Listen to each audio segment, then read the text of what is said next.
Estimados amigos, bienvenidos a un nuevo panel de energía alterna, hoy día con varios temas que tocar, un tremendo invitado. Y para comenzar, quiero agradecer a Mainstream el aporte y el auspicio para que este programa y este espacio llegue hasta ustedes.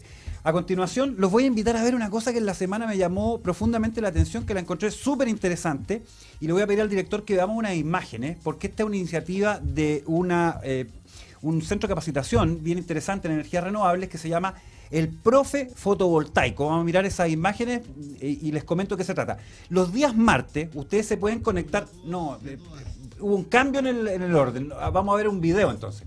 Esto fue en la mañana, hago mención. Ahí está nuestro panelista Rodrigo Mancilla del Comité Solar de Corfo, que está presentando el Sunrise que se efectuó esta mañana en el edificio Bicentenario al costado de la Moneda, que fueron una serie de lo que llaman en inglés las charlas TED, una cosa así, que son intervenciones. Participó el presidente de Acera, que dio una muy interesante charla, y hubo en realidad 4 expositores, entre los cuales estuvo también Araíza Scapini, que participa en nuestro panel, que está al lado mío, ya las voy a saludar. Así que le voy a pedir al director que si podemos cortar ese video para no pasarlo entero y irnos al segundo video, que es lo que vamos a conversar hoy día con nuestro invitado. Ya se los presento. Mientras aparece, tengo que rellenar un poco. Bueno, que está ahí. Él es el presidente de ACESOL, la Asociación Gremial de Energía Solar, Gabriel Neumayer, quien se presentó la semana pasada en la Comisión de Minería y Energía para hablar de justamente lo que hemos estado conversando en los últimos capítulos, la ley de generación distribuida, y hacer una defensa de los derechos de los consumidores a inyectar a la red y que se nos pague por la energía que se inyecta, entre otros muchos temas técnicos y cosas complejas. Va a volver ahí, ya nos va a contar. Y lo último, ahora sí le pido al director que podamos ver aquellas imágenes que quería poner al principio, pero este programa es así, que son del Profe Fotovoltaico. Ustedes van a entrar a la página de... ya lo voy a ver, ahí está, Estudio Solar en Facebook, los días martes a partir de las 9 de la mañana, y por Messenger pueden hacer preguntas al Profe Fotovoltaico en línea, que van a estar respondidas por un panel de profesionales detrás, sobre instalaciones fotovoltaicas, sobre dudas, sobre conexión, sobre cosas técnicas, sobre cosas legales, en realidad sobre cada aspecto que quieran conocer de cómo tener paneles en su casa. Me mira muy atentamente Grace acá, que va a consultarle al Profe Fotovoltaico muy luego. Así que les quiero dar un abrazo a nuestros amigos de Estudio Solar, que están aquí muy cerquita de Radio Bio Bio, por esta iniciativa tan extremadamente importante, porque esto es gratuito, 100%, no hay que pagar nada, y quienes le responden son profesores que habitualmente capacitan a equipos técnicos de instaladores, a diversas empresas en el área fotovoltaica.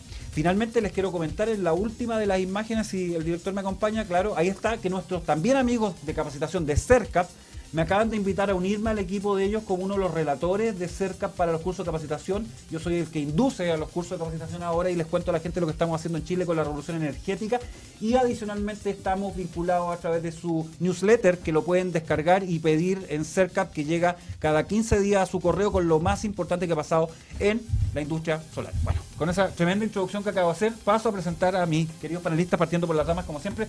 Grace Keller, un gusto tenerte, directora de revista Energía en el panel de energía. Gracias, otra vez, ya parece que se acabó. Se acabó, ya pasó, pasamos las fotos, sí, pasamos como 3 videos, minutos. todo rápido. Anaís Scapini, que estuvo en la mañana en Sunrise, un gusto tenerte, Anaís, del Grupo Final con nosotros. Muchas gracias por invitarme. Y de vuelta de un viaje, no muy largo, pero de un viaje, otro más. Tengo al ex ministro de Energía y ex compañero de curso, Andrés Rebollo. Un gusto tenerte, Andrés, en el programa. Gracias, Alexis. ¿No va a comentar nada del viaje? ¿Cuál? Del último, sí. ¿Del último? Sí, sí. Un bonito viaje, porque tuve además la gran felicidad de acompañar a mi hija que se graduó de la universidad. Muchísimas felicitaciones. Entonces. Muchas gracias. Mi primera hija que se graduó, así que maravilloso. grande. Me toca en un tiempo más. Y por fin vamos a presentar a nuestro querido invitado el día de hoy. Un tremendo orgullo y agrado tenerte, Gabriel, en el panel de energía alterna. Muchas gracias, Alexis, por invitarme acá a este buen programa. Muchísimas gracias. Partamos, dejo abierta la palabra porque es más fácil así. ¿Se mira usted? No me mires. No, esta vez no empiezo. Andrés, ¿le quieres hacer alguna pregunta a nuestro presidente de la Asociación de Energía Solar de Chile? Mira, yo creo que este tema, además lo hemos tratado bastante, tú lo has tratado bastante en las últimas semanas en este programa. Yo creo que estamos en un momento muy interesante en Chile.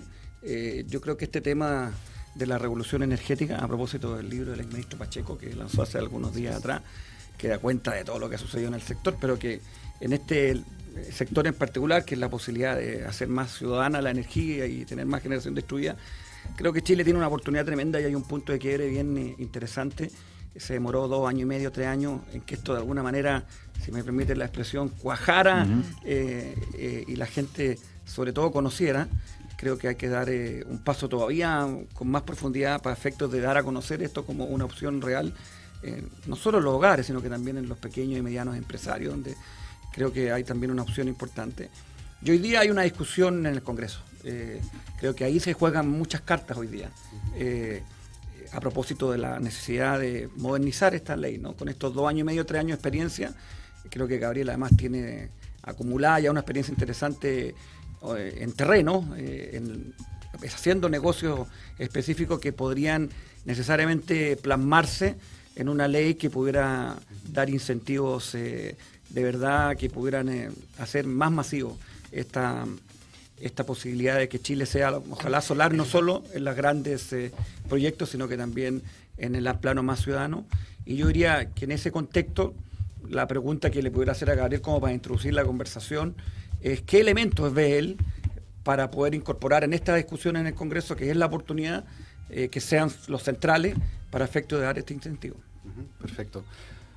Muchas gracias por la pregunta, es muy interesante. Hay varios aspectos justamente y eso tiene que ver con que el sector eléctrico para muchos ha sido durante mucho tiempo algo ajeno. ¿Ya? La electricidad simplemente llega a los enchufes de la casa, nosotros prendemos y apagamos la luz, prendemos y apagamos el hervidor eléctrico, lo que sea, y después nos llega la cuenta que estamos acostumbrados a todos pagar y al mismo tiempo alegamos que las cuentas siguen subiendo y subiendo y subiendo. Y no mucho más que eso. Ahora nos encontramos en una situación muy distinta y por eso se discute tanto, es que de repente la electricidad tiene el potencial de llegar a nuestros propios hogares, no solamente como consumo, sino que además podemos generar y podemos participar en el mercado.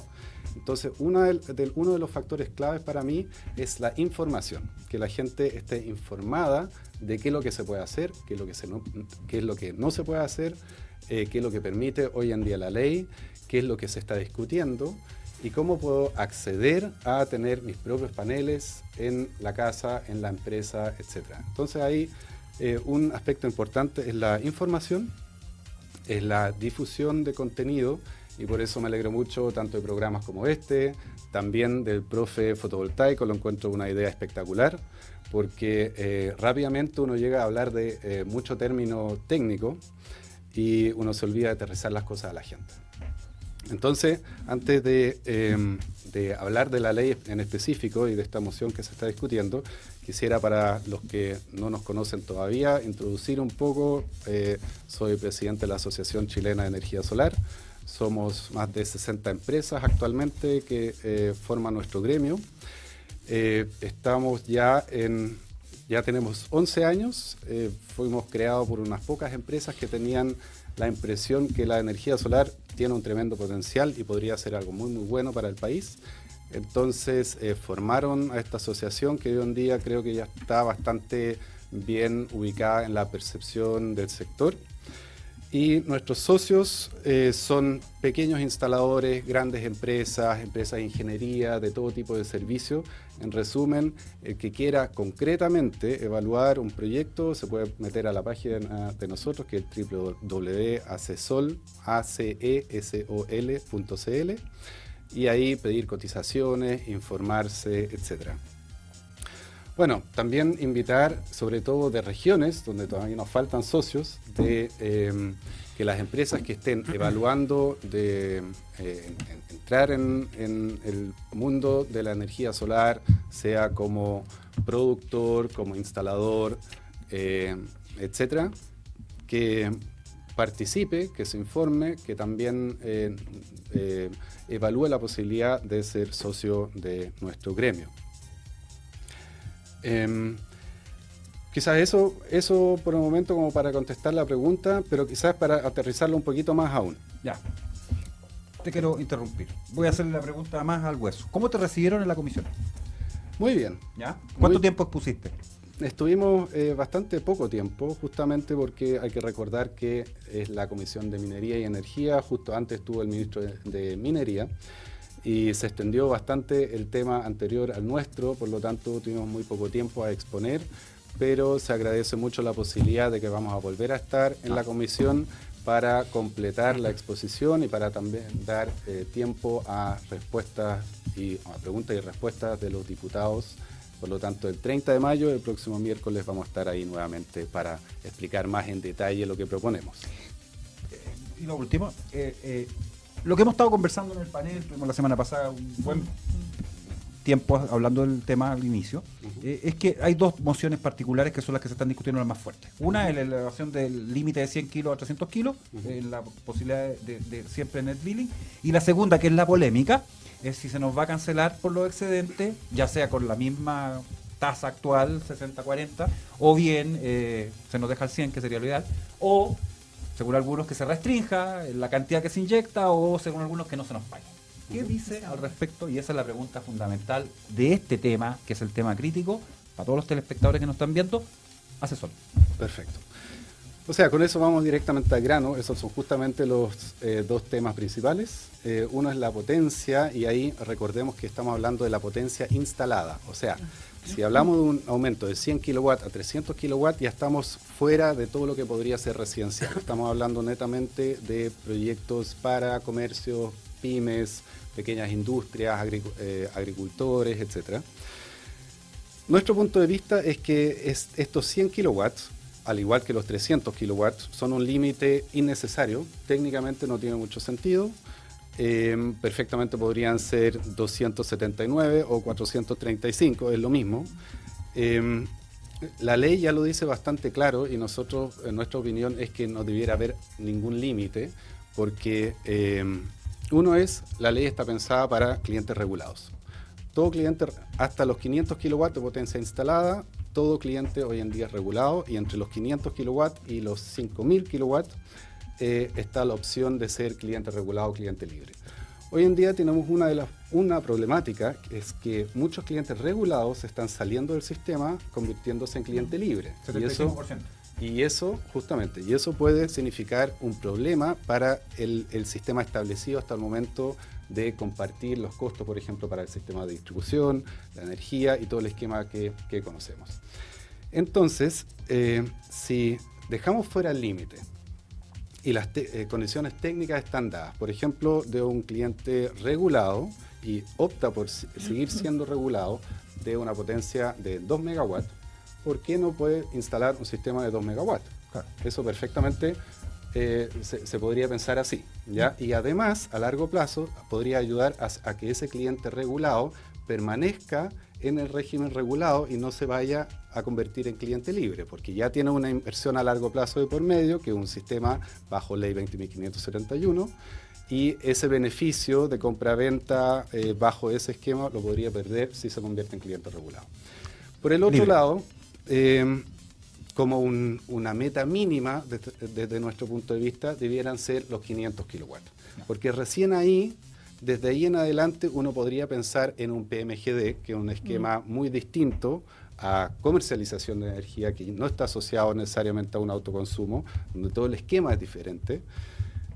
Porque si ponemos un límite de solamente 300, por 310, 320, 350, tampoco nadie va a hacer un PMGD y va a quedar todo un vacío entre los sistemas que potencialmente podrían ser entre los 300 y 500 kilos. Pequeño y mediano generador para los telespectadores, PMGD, la sigla, para que no hablemos en pequeños medios de generación distribuida. Exacto. Pequeño medio de generación distribuida. Exacto. Distribuida. Así que ese es uno de los puntos, para dejarlo bien claro. Nuestra opinión es que como mínimo debiéramos establecer los 500 kilowatts como potencia instalada para la ley 20.571, y también si vemos a nuestros vecinos, ni siquiera tenemos que irnos a Europa o a Estados Unidos, algo así. Argentina tiene establecido 500 kilowatts, Colombia 1 megawatt, México 500 kilowatts. Nosotros, situándonos en 300 kilos, que por un lado se está celebrando como si ya fuera un éxito, subiendo de 100 a 300, seguiríamos estando en la cola de todo este desarrollo. Gabriel, pero Asesol puso ese número por una lógica, o Asesol también podría estar de acuerdo con no tener un límite, como se hablaba los argentinos, por ejemplo. Lo que me explicaron es que ellos no tienen un límite ahora, sino que se piensan poner también en el reglamento 500. pero la idea de no tener un límite también puede ser factible. La lógica desde nuestro punto de vista, de nuevo, es que si hay un cliente regulado donde la factibilidad técnica y el consumo eléctrico asociado es acorde a un sistema más grande, que por ejemplo podrían ser perfectamente los 5 megawatts, que naturalmente es el límite, porque cualquier cliente que tiene más potencia contratada necesariamente tiene que ser libre. Exacto. Y ahí ya no aplica. Claro. Entonces ahí hay un límite natural que sería totalmente acorde a otras leyes que ya tenemos establecidas. Pero lo que digo es como un mínimo, o sea, si hay que llegar a un acuerdo como un mínimo, la lógica sería dejar los 500 kilowatts como potencia límite y no... La propuesta de 500 se habla llegar a 300, pero la propuesta de 500 está corriendo. Eso espero. Carrera. Eso espero. Yo creo... Pero eso se habló en el Congreso. ¿Eso fue lo que se habló en el Congreso? Bueno, eso, lo mismo que estoy planteando ahora, también lo planteamos en la comisión. Y como siempre, se pueden poner metas, se pueden poner opiniones, pero la gran pregunta también es a qué es lo que se puede llegar. Yo considero que sería un éxito ya poder llegar a los 500 kilowatts, 300 es innecesariamente bajo, pero lo ideal sería no poner límite, porque hay un límite natural ya incorporado en otras leyes que serían prácticamente los clientes regulados. Los 500 kilowatts están relacionados, o sea, ¿por qué 500, por qué no 600, por ejemplo? Sí. Están relacionados con que todos los clientes hasta 500 kilowatts obligadamente son clientes regulados y no libres. Ahora le quiero preguntar a Andrés un pequeño reconto para que contemos por qué en su origen se habló de los 100 kilos como límite, pensando en autogeneración, ¿no? Que es la gran palabra del tema. ¿Por qué cuando se partió con la ley dijeron, déjamelo en 100? Bueno, ese origen no lo tengo registrado. Yo tengo registrado, comillas, el origen de la moción parlamentaria, que fue básicamente esta propuesta de pasar a 100 a 300 kilos. Ya.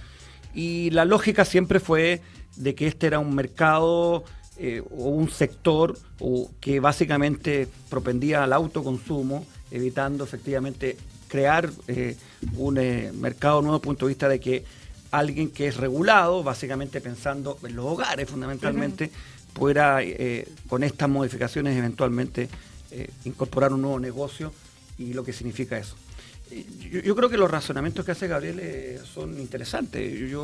Me parece que el límite al final uno lo puede racionalizar por distintas consideraciones. Este límite de 500 parece razonable por los mismos argumentos que tú indicas. En términos prácticos, no me imagino yo en todo caso ningún hogar en una casa tendrá que ser una unidad económica, comercial, productiva de otro carácter, en fin. Estos números no son para el hogar, estos números se van y se escapan de cualquier manera en ese sentido. Yo creo que al final del día, y Gabriel lo dijo de alguna manera en su última parte de la intervención, aquí hay un elemento muy importante que tiene que ver con la economía política de esta discusión. Es decir, con la viabilidad que finalmente se apruebe el proyecto. Claro. Y eso es bien relevante para efectos de que tener esto en vigencia pronto. Quiero decir, si nos planteamos una propuesta que puede salir de los parámetros de la viabilidad política de esto, al final podemos perderlo todo. O sea, yo creo que hay que hacer una cosa bien pragmática también aquí. Y hay un elemento bien interesante en la mesa, que es que las distribuidoras han dicho que están de alguna manera, no han hablado del límite ni nada, pero están disponibles a que esto aumente y que este es un negocio que ellos... Lo digo esto porque muchas veces la propuesta es, ustedes están cuidando el negocio de la distribuidora, que no era el caso desde el punto de vista de la motivación de cómo nosotros enviamos este proyecto al Congreso, digo, en el gobierno de la presidenta Bachelet. Por lo tanto, yo creo que aquí también hay que hacer una articulación respecto a cuál es el espacio posible para que, como digo, ojalá finalmente esto entre en vigencia pronto.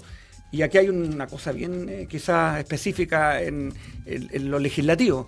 Digo esto porque se aprobó ya en la Cámara, en el Senado, y por lo tanto cualquier modificación tiene que volver y tiene que haber una comisión mixta. O sea, hay una cosa que va a requerir tiempos, y eso, entre otras cosas, no solo tiempo desde el punto de vista de la discusión, sino que la decisión política del gobierno de colocarle esto, la urgencia para que finalmente esto opere rápido. Por lo tanto, si uno pudiera dar alguna aproximación, algún comentario, me parece bien, pero articulando esto de forma tal de que ojalá sea lo más viable y no nos enredemos en la discusión. Tenemos Andrés, un minuto para el corte, así que...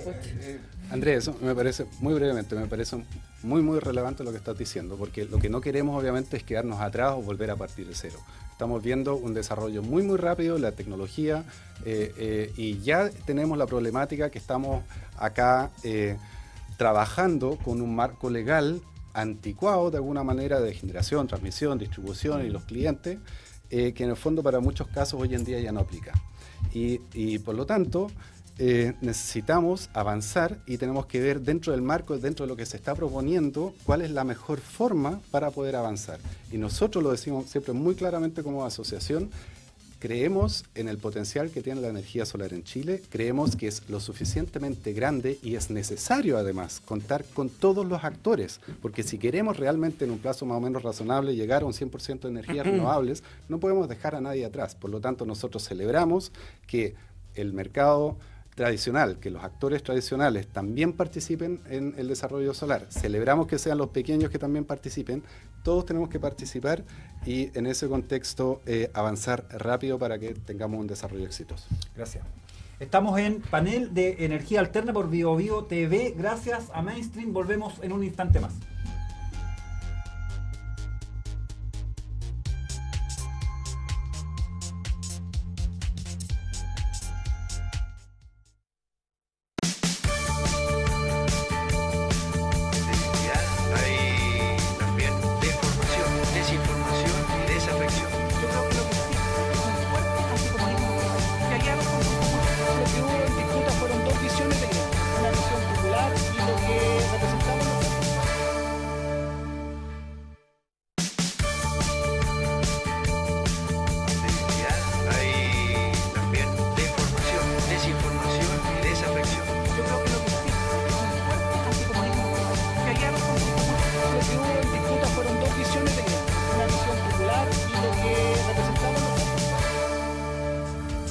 Panel de Energía Alterna estamos conversando con Gabriel Neumayer, que es presidente de la Asociación Gremial de Energía Solar, y Lucio Ortiz Fenco, que nos está viendo en vivo por Facebook Live, nos pregunta, y voy a darte la palabra de inmediato, Anaís, para que tú precises incluso, dice: hola, saludos. Unas consultas. Si no habría límites, que ya lo conversamos, pero dejémoslo ahí, ¿cómo queda la ecuación para fijar tarifas? La fijación de las tarifas de acuerdo a la ley de mercado o el libre mercado, ¿sería diaria, semanal, mensual o anual, etcétera? Y el gran tema, el segundo gran tema de lo que estamos discutiendo ahí, que es el tema del pago, ¿no? Bueno, entonces me encantaría entender justamente qué es lo que se está conversando a lo que hoy día está diferenciado lo que es BT1 y el resto de las tarifas, ¿cierto? De que hay un pago por autoconsumo, que uno deja de pagarle a esta distribuidora, y un pago por inyección, que en BT1 es más o menos el 60%, ¿cierto? Mientras que el resto de las tarifas es el neto, que uno lo inyecta, versus el autoconsumo, que es el neto más el IVA, ¿ya? Entonces, ¿de qué forma esta moción, esta nueva ley, esta modificación estaría afectando a estas dos variables, que sería el BT1 versus el resto de las tarifas? Perfecto. O sea, primero con respecto a las tarifas, mucha gente todavía le cuesta entender, pero rápidamente está la tarifa monómica, que es la que todos conocemos, ¿no es cierto?, que tiene la composición incluida de un porcentaje por la energía y un porcentaje por la infraestructura para que esa energía llegue a la casa, por decirlo así. La otra son las tarifas diferenciadas, donde pago por separado. Uno, por tener una cierta disponibilidad las 24 horas de una potencia garantizada, por eso pago, y eso puede ser hasta la mitad de la cuenta. Y lo otro es lo que realmente estoy consumiendo. Esas son las tarifas diferenciadas. Entonces, todo lo que tiene que ver con... ¿sí? La monómica BT1 y la diferenciable que acabas de explicar. Exactamente. La o sea, BT2, la BT4, la AT, todo el resto. Exacto. O sea, donde está todo incluido en un solo pago, para simplificarlo un poco, son las tarifas residenciales que todos conocemos de casas, de departamentos, etcétera. Ahora, esta moción no interviene, si bien hubo una parte donde se quiso convertir en un pago 1 a 1 también residencial, ¿ya? Eso fue rechazado. Así, de plano. De plano, por lo tanto, en este minuto, en esta moción, no se está discutiendo esta parte. Ok. ¿Ya? ¿Se va a discutir? O sea, todo. De nuevo, por supuesto, distribuidora, ¿a eso te refieres? Sí, por supuesto que se puede discutir todo, pero nosotros lo que estamos haciendo es basarnos en las mociones ya aprobadas, ¿ya? Para ver qué es lo que dentro de ese contexto, para poder avanzar, se puede mejorar. Todo lo demás, que en muchos aspectos también estoy de acuerdo, o sea, pensar por qué en una casa podría recibir un pago mayor, por qué uno no podría tener, como mencionó el exministro de Medio Ambiente y hace varios años atrás, una AFB en vez de una AFP, o adicionalmente, o sea, unos paneles fotovoltaicos para su futura pensión en su propia casa, cosas así. ¿Ya? Eso lo habían enseñado hace varios años atrás. Está muy interesante. Pero todos esos son aspectos que yo creo tiene mucho sentido conversarlos a medida que vayamos discutiendo la nueva ley de distribución. ¿Ya? Porque de nuevo, estamos acá trabajando con una ley antigua que tiene muchas falencias y muchas cosas injustas que no las vamos a poder corregir solamente con una modificación asociada a la generación distribuida. Okay. Ahora, yendo a lo concreto, ¿qué es lo que significa concretamente tener paneles solares en la casa? 2.000 kilowatt-horas, ya que para muchos no significa mucho, pero es el consumo anual promedio de una familia chilena. Un panel solar típico, estándar, que es de 1 metro de ancho, 1,60 m, 1,70 m de alto, genera aproximadamente 400 kilowatt-horas anuales en Santiago. Es decir, con 5 paneles genero la misma cantidad de energía en el año, como promedio, de lo que yo consumo. Y esos 5 paneles me van a necesitar 6, 7, quizás 8 metros cuadrados. No es más que eso. Es algo muy, muy simple, tecnológicamente muy simple y bastante fácil de implementar. Además, con respecto a la tramitación, que también le dieron duro a la Superintendencia, al Ministerio de Energía, existe ya un fast track, es decir, para todos los sistemas de hasta 10 kilowatts, que son prácticamente los sistemas residenciales.